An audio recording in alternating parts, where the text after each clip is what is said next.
will take place in Auditorium 1 of the C.T. Martin Natatorium and Recreation Center located at 3201 MLK Junior Drive, Southwest Atlanta, Georgia, 30311 on May 25th from 12 to 3 p.m. For more information, the website is bit.ly/ALD Anything that Atlanta. you might need that would help you locate us. Email me. I'll email you everything that I took.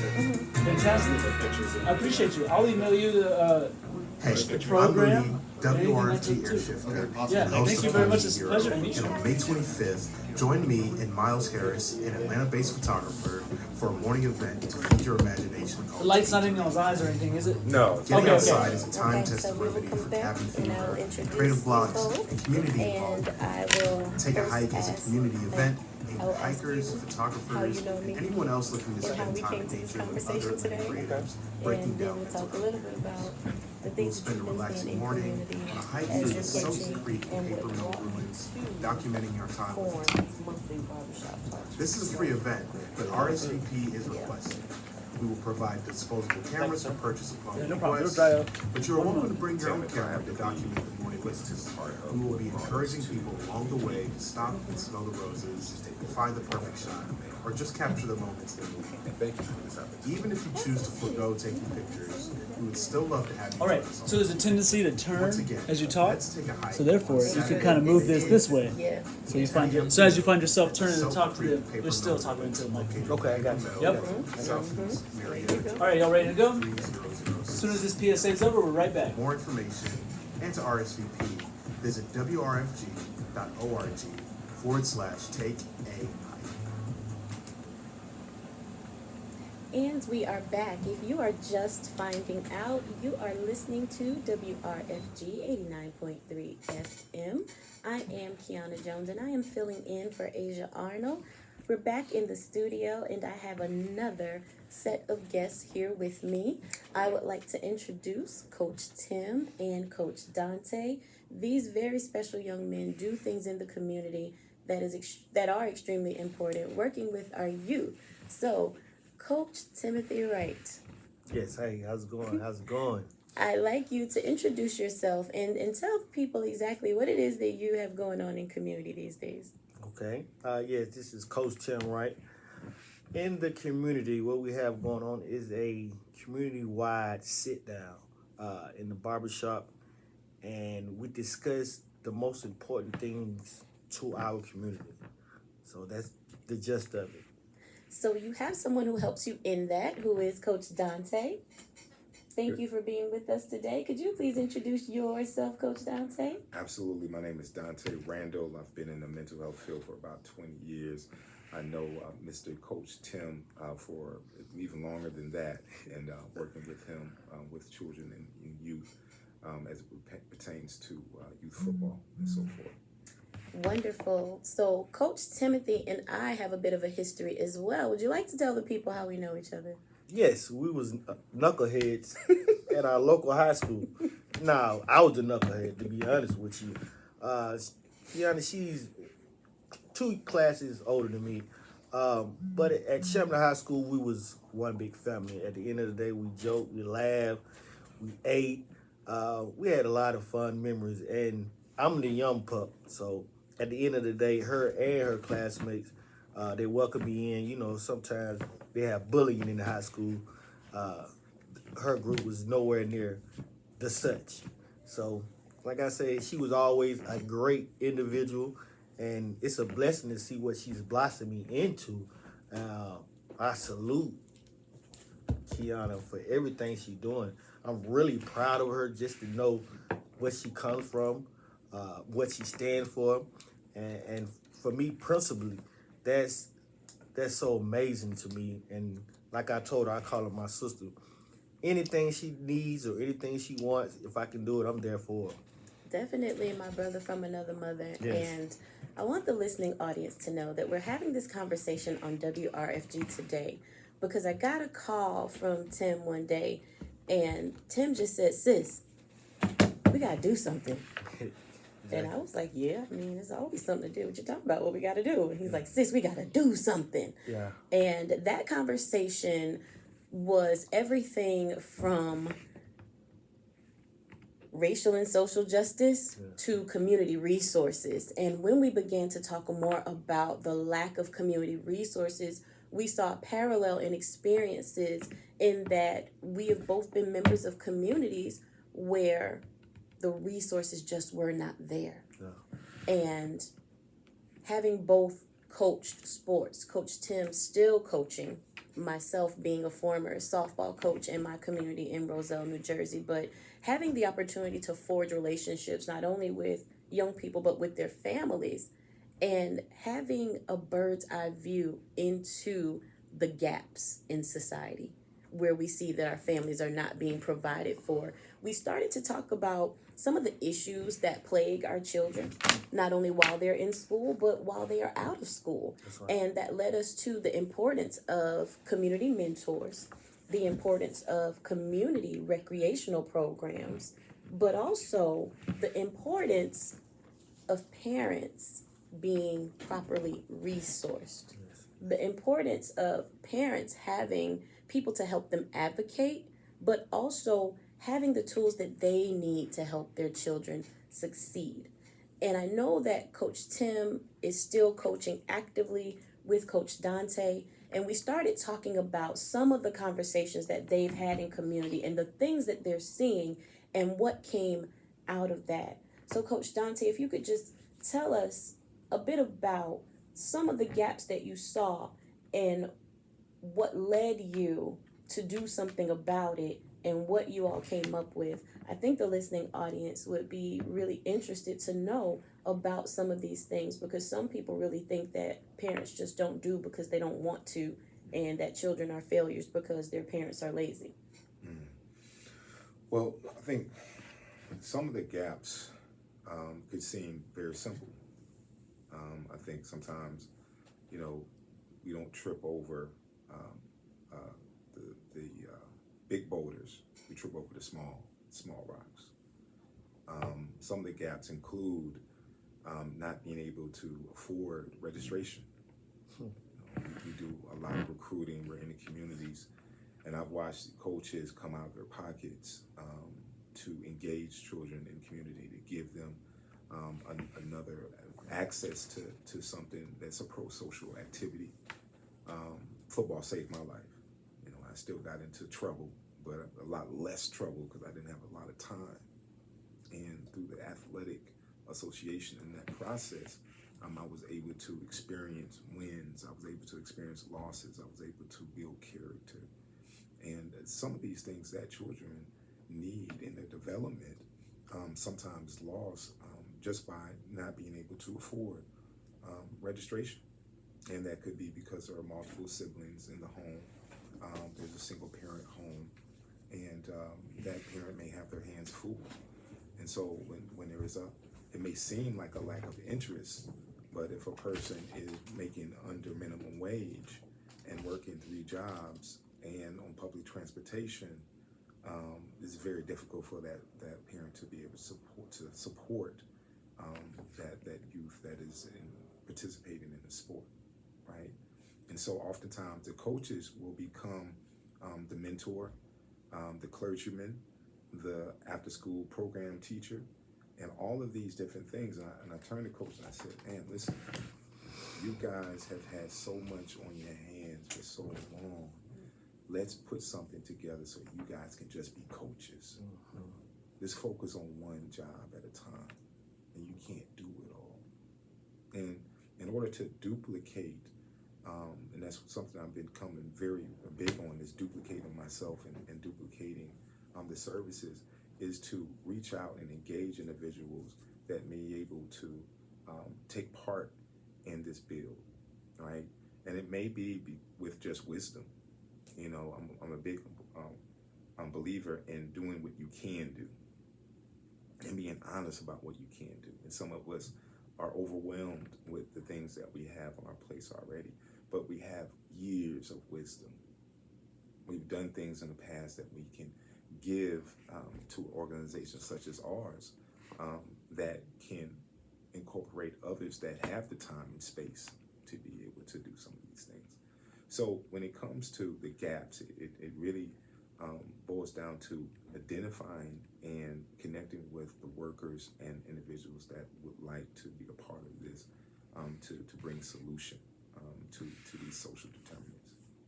And when you say this, I want to be clear about where it is that you coach. Well, it's out of Doraville. The name of the park is called North DeKalb Chargers. We've been in existence for 62 plus years. One of the oldest recs in the state of Georgia. And right now, what needs do you have for your recreational organization as far as personnel to be filled?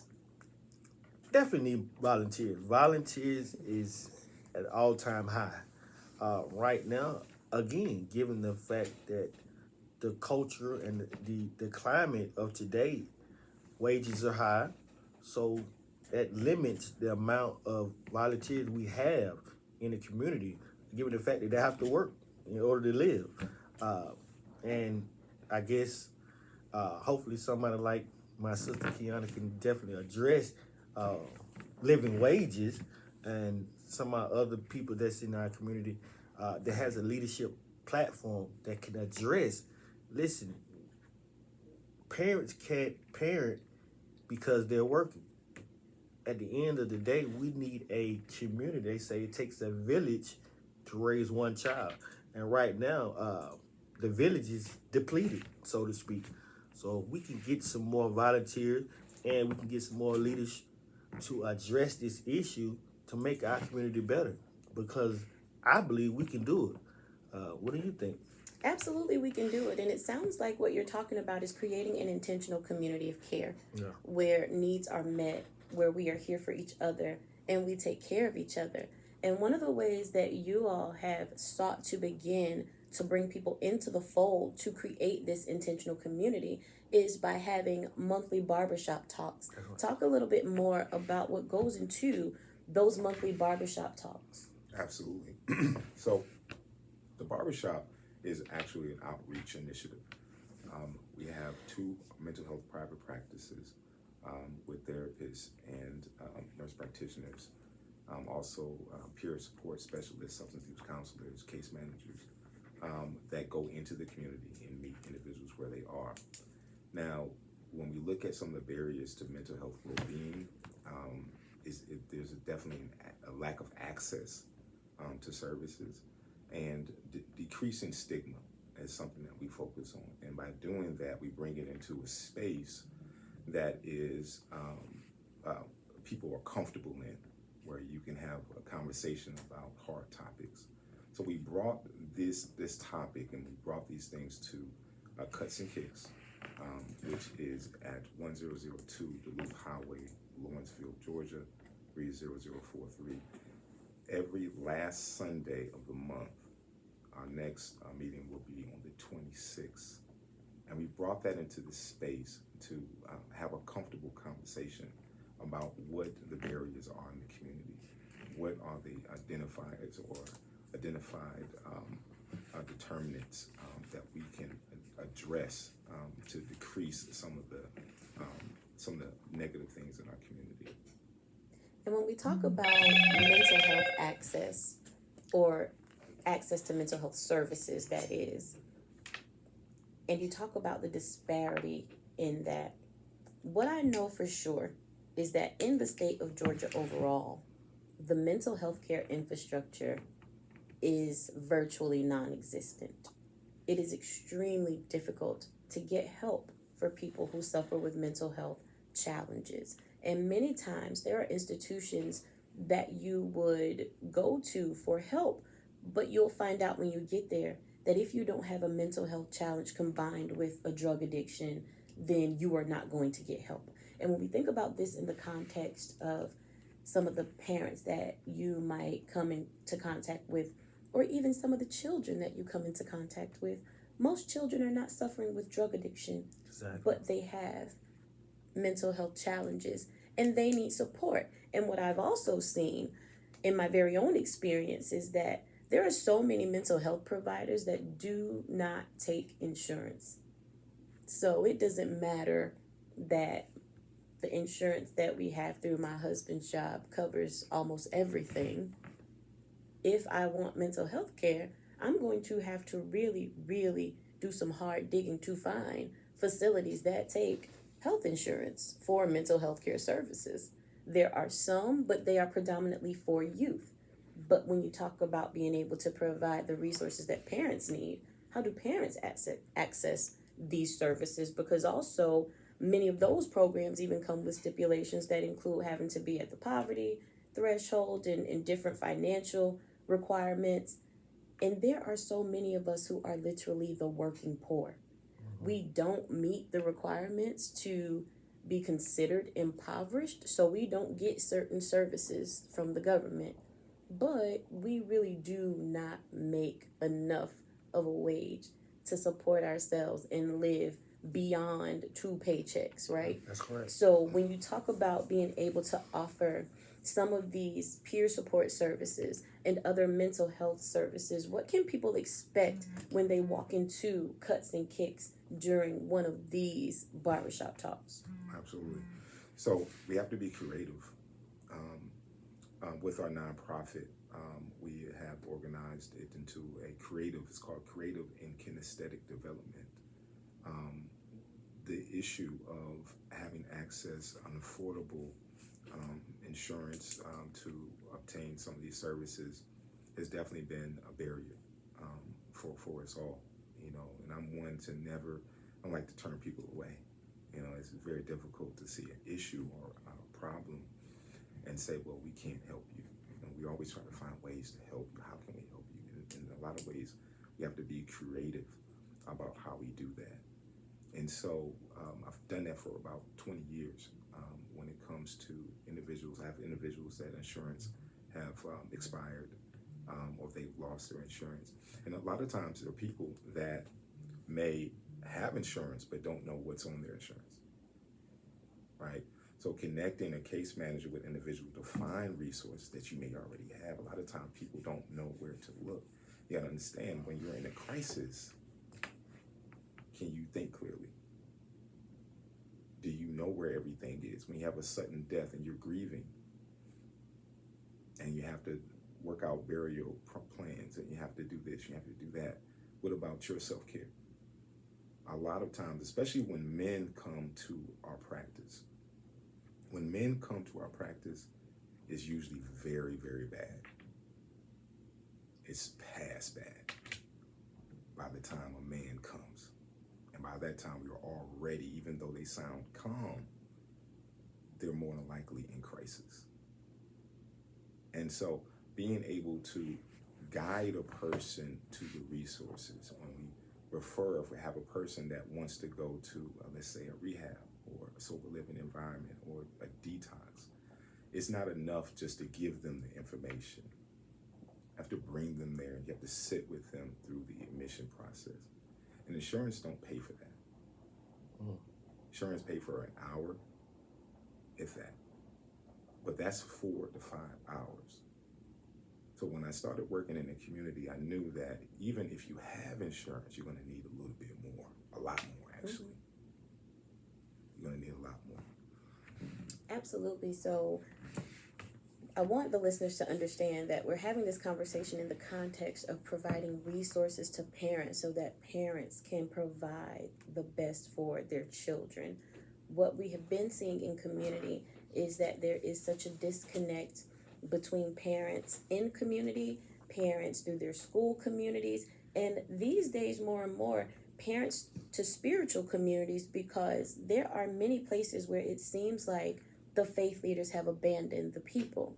And when we're living in times as we are, we know that these are not the easiest times to live through. Parents have so much on their shoulders to deal with. And if they can just get a sense of mental stability, then they are better equipped to provide for their children the things that they need. And when we have these conversations and we talk about being in the setting of the barbershop at Cuts and Kicks, and we're talking about peer support, sometimes that's literally the parents being able to have a conversation with someone who will listen and understand what they're going through, without judgment because they don't have any other outlet. Tell me about some of the results that you've been seeing so far, Coach Tim, through these particular talks at Cuts and Kicks as a result of the peer support and other mental health services that have been offered. Most definitely. Like you say, it's, for me, a safe haven as far as when I hear the community speaks out, your mother's single parent, they're pouring their hearts out, and it's welcoming for them to do so in an environment like a barbershop where no one is judging them or talking down on them. It's a relief almost to almost get it out, therapy, if you will. I have a couple of mothers calling my phone, thanking me for just the opportunity to tell their story. And with me coaching 20 plus years, I'm gonna tell you this story. My second year of coaching, I think it was 2005, 2006. I had a young man, he was 14 years old. And when I recruited him to play football, I met the mother. The mother was telling me she had stage 4 cancer, and she didn't know how long she would live. This is my first initial time meeting her, and she was telling me this, and I'm 24, 25 years old, a young man. I'm still wet behind the ears, but she's telling me this, and she was preparing me on what the journey may be throughout the season. Long story short, the mother passed the last game of the season, but I was so proud to be able to pick her up on that last game, bring her to the game while she was sick, and she had a chance to see her son play before she passed away. And that was so heartbreaking, and I'll tell a lot of people, you got to think about this young 14-year-old child. He lost his mother. He's impoverished, living in a not so good neighborhood. He has mental issues, and a lot of times kids don't know how to express themselves. So if we had a lot of avenues to give therapy, not just to the child, also to the parents, because a lot of people don't think children have mental issues. It might not be drugs, it might just be family issues. It could be spouse, meaning friends, issues. So the experiences that the barbershop brings covers all of that. And I think if we can get a larger support for what we do, I think we can start healing our community whole. So this is really an appeal to community, Yeah. to invest in the healing of each other, Yeah. to invest in creating an intentional community of care.